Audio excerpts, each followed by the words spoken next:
ప్రభుత్వాలు వస్తుంటాయి పోతుంటాయి కానీ పోలీస్ వ్యవస్థ మాత్రం శాశ్వతంగా ఉంటుందని, అయితే కొందరు అధికారులు వ్యవహరిస్తున్న తీరు పోలీస్ శాఖకు మచ్చ తెస్తుందని అనంతపురం నగర మేయర్ వసీం సలీం అన్నారు. తన కార్యాలయంలో ఆయన మీడియాతో మాట్లాడుతూ ఇచ్చిన హామీలు నెరవేర్చకుండా ఏడాది కాలంగా మాటలు చెబుతూ పోతున్న కూటమి ప్రభుత్వం ప్రశ్నించిన వారిపై అక్రమ కేసులు పెడుతున్నారని ఆగ్రహం వ్యక్తం చేశారు. పోలవరాన్ని పూర్తి చేస్తా, అమరావతిని అమెరికా చేస్తా అంటూ ప్రజలకు మభ్యపెడుతున్నారన్నారు. ఒక మాజీ మహిళా మంత్రి అయిన విడుదల రజనీ వంటి వారికే పట్టపగలు రక్షణ లేకపోతే ఇక రాష్ట్రంలోని ఏ మహిళకు రక్షణ ఉందని ఆయన ప్రశ్నించారు. ఇక్కడ సిఐ సుబ్బారాయుడు వ్యవహరించిన తీరు మీద ముఖ్యమంత్రి చంద్రబాబు నాయుడు ఖచ్చితంగా సమాధానం చెప్పాలన్నారు. ఒక మహిళా ఎంపీటీసీని అర్ధరాత్రి దుస్తులు మార్చుకునే టైం కూడా ఇవ్వకుండా అరెస్టులు చేస్తున్నారంటే ఈ ప్రభుత్వం ఎంత దారుణంగా వ్యవహరిస్తుందో అర్థమవుతుందన్నారు. పోలీసులు కూడా తమ పరిధి దాటి ఎవరో నాయకులు చెప్పినట్లుగా ఇలా వ్యవహరించడం సరైంది కాదని మేయర్ వసీం అన్నారు. చంద్రబాబు నాయుడు గారు 4.0 అనే చంద్రబాబు నాయుడు గారు ఈరోజు రాష్ట్రానికి సంపద సృష్టిస్తా అని చెప్పి, అమరావతిని అమెరికా చేస్తానని చెప్పి, పోలవరం ప్రాజెక్ట్ పూర్తి చేస్తామని చెప్పడం, హంద్రీనివా లైనింగ్ పనులన్నీ కూడా పూర్తి చేస్తామని చెప్పడం, ఇవన్నీ ఏ విధంగా చెప్పుకుంటూ పోతున్నారు కూడా ప్రజలందరూ కూడా ఒకసారి గమనిస్తున్నారు. కానీ మన రాష్ట్రంలో చూసుకుంటే ఈరోజు భారత రాజ్యాంగం నడుస్తుందా లేక రెడ్ బుక్ రాజ్యాంగం నడుస్తుందని కూడా ఒకసారి అందరూ గమనించాలి. మొన్నటి రోజుగా చూసుకుంటే ఎక్స్ ఎమ్మెల్యే, అదేవిధంగా ఎక్స్ హెల్త్ మంత్రి విడుదల రజనీ గారు అక్కడ లోకల్లో ఉన్నటువంటి వైఎస్ఆర్సీపీ నాయకులు ఏదో యాక్సిడెంట్ అయ్యి హాస్పిటల్ నుంచి ఇంటికి వచ్చినారు. అతన్ని పరామర్శించడానికి కోసం ఎక్స్ మంత్రి గారు వాళ్ళ అనుచరులందరూ కలిసి అతన్ని పరామర్శించి అక్కడ లోకల్ నాయకులతో, కార్యకర్తలతో అందరితో మాట్లాడి వెనక్కి వస్తుండే సందర్భంగా విడుదల రజనీ గారి అనుచరుడైనటువంటి శ్రీకాంత్ రెడ్డిని అరెస్ట్ చేయాలని చెప్పేసి హఠాత్తుగా అక్కడ ఉన్నటువంటి చిలుకలూరుపేట రూరల్ సిఐ సుబ్బారాయుడు గారు వచ్చి అక్కడ బండిని ఏ విధంగా ఉన్నట్టుండి ఒక క్రియేట్ చేసినారో యావత్ రాష్ట్రం కూడా ఈ వీడియో ఏ విధంగా వైరల్ అయింది కూడా మనం కూడా ఒకసారి గమనించాలి. విడుదల రజనీ గారు మీరు అరెస్ట్ చేస్తామంటున్నారు, ఎఫ్ఐఆర్ లేదా అరెస్ట్ వారెంట్ చూపించండి అని చెప్పి అడుగుతున్నా కూడా ఆమె గౌరవంగానే సిఏ గారు దాదాపుగా 20-30 సార్లు సిఏ గారు అంటున్నా కూడా ఒక మహిళా ఎక్స్ మంత్రి అని కూడా చూడకుండా ఆయన ఏ విధంగా వ్యవహరిస్తున్నారో విషయాలు కూడా మనం కూడా ఒకసారి గమనించాలి.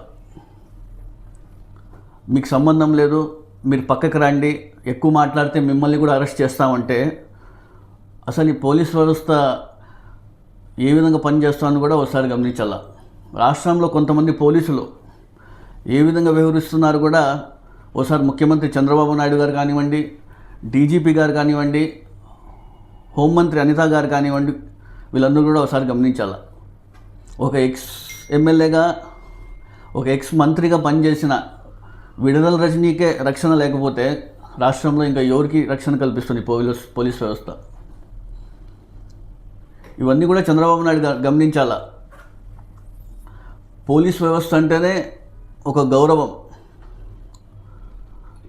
పోలీస్ స్టేషన్కి వెళ్తే న్యాయం ఉంటే మనకు ఖచ్చితంగా న్యాయం జరుగుతుంది. చట్టాలకు అతీతంగా వీళ్ళందరూ కూడా పనిచేస్తారు. ఇక్కడ చూస్తే రాష్ట్రంలో ఫ్రెండ్లీ పోలీసింగ్ అంటారు. ఇవన్నీ జరుగుతున్న సందర్భాలు చూస్తే ఎక్కడైనా ఫ్రెండ్లీ పోలీసింగ్ జరుగుతుందని కూడా ఒకసారి మీ అందరూ గమనించాలి. అదేవిధంగా మనం చూసుకుంటే మొన్నటి రోజున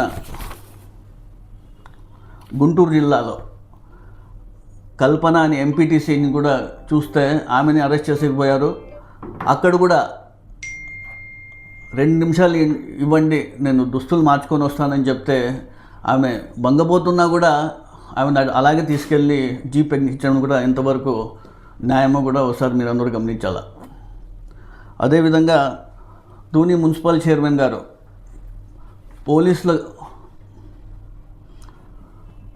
పోలీసుల వ్యవహారంతో ఆమె కూడా లాస్ట్కి ఆమె పదవికే రాజీనామా చేసిన సందర్భం కూడా మీరు అందరూ ఒకసారి గమనించాలి. పోలీస్ వ్యవస్థ ఎక్కడికి వెళ్తుంది, ఏ విధంగా వెళ్తుందో కూడా ఒకసారి ప్రతి ఒక్కరూ గమనించాలా. రాష్ట్రంలో ఇన్ని సంఘటనలు చోటు చేసుకుంటే చంద్రబాబు నాయుడు గారు కావచ్చు, డిప్యూటీ సీఎం పవన్ కళ్యాణ్ గారు కావచ్చు, లోకేష్ గారు కావచ్చు, అనిత గారు కావచ్చు, మీరు అందరూ కూడా ఎందుకు వీళ్ళపైన చర్యలు తీసుకోకపోవడం చాలా బాధాకరం కూడా మీ అందరికీ తెలియజేస్తున్నాను.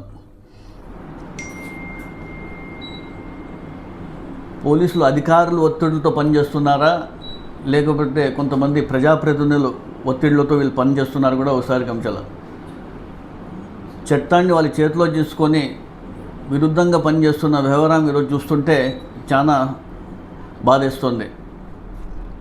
ఎవరైనా కూడా వైఎస్ఆర్సీపీ కార్యకర్తలు కావచ్చు, నాయకులు కావచ్చు, ప్రజాప్రతినిధులు కావచ్చు, ఈరోజు వైఎస్ఆర్ సంబంధించిన వాళ్ళు ప్రభుత్వం పైన విమర్శిస్తే వాళ్ళపైన ఏ విధంగా కేసులు పెడుతున్నారు, ఏ విధంగా అక్రమ కేసులు పెడుతున్నారు, ఏ విధంగా రిమాండ్లకు వేసి లోపల పంపిస్తున్నారు విషయం కూడా ప్రతి ఒక్కరు గమనించాలి. ప్రభుత్వం వైఫల్యాల్ని వైఎస్ఆర్సీపీ కార్యకర్తలు కానివ్వండి, నాయకులు కానివ్వండి, ప్రతి ఒక్కరూ ఎత్తి చూపిస్తాం. ప్రజల పక్షాన్ని మేము ఖచ్చితంగా ఉంటాం. మీరు ఏం చెప్పినా కూడా మేమందరం కూడా ఖచ్చితంగా ప్రజల వైపే ఉంటామని కూడా మీ అందరికి కూడా ఈ సందర్భంగా తెలియజేస్తున్నాను. ప్రజలకు ఇచ్చిన హామీలు మీరు నెరవేర్చుకోకుండా ఆ హామీలు మేము ఎత్తి చూపిస్తుంటే ఈరోజు దౌర్జన్యంగా వైఎస్ఆర్సీపీ కార్యకర్తలపైన, నాయకులపైన కూడా ఏ విధంగా ఇబ్బంది పెట్టి అనేక ఇబ్బందులు పెడుతున్నారు. కేసులు పెట్టడం, అక్రమ కేసులు పెట్టడం. మీరు ఏం చేసినా కూడా వైఎస్ఆర్ కార్యకర్త, నాయకులు ఎవరు భయపడరు. ప్రజల వైపు ఉంటాం. చట్టం అనేది శాశ్వతం. ప్రభుత్వాలు వస్తూ ఉంటాయి, పోతూ ఉంటాయి. పోలీసులు కానివ్వండి, ఒకసారి వాళ్ళు ఉండొచ్చు అధికారంలో, ఒకసారి మేముంటాం. ఎవరు కూడా మీ పని మీరు చేసుకోకపోతే బాగుంటుందని కూడా పోలీసు వ్యవస్థని నేను తెలియజేస్తున్నాను.